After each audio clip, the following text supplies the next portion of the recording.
You ask Tiger to solve. This deals with linear equations with one unknown. The final result is x equals 2 over 3. Let's solve it step by step. Simplify the expression.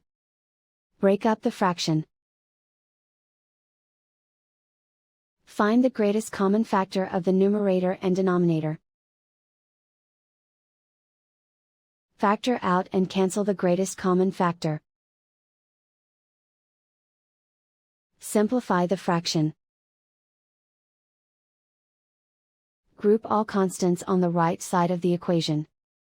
Subtract 1 over 2 from both sides. Group like terms.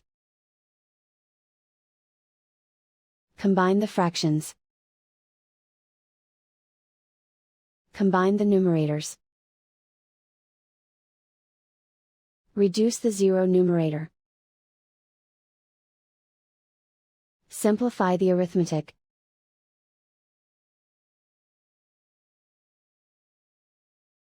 Isolate the x. Multiply both sides by inverse fraction 4 over -3.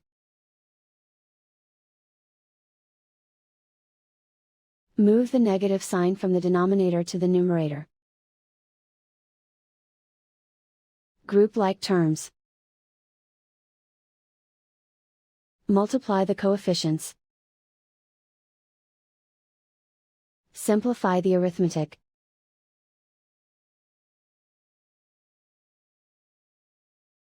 Move the negative sign from the denominator to the numerator. Multiply the fractions. Simplify the arithmetic. And so the final result is x equals 2 over 3.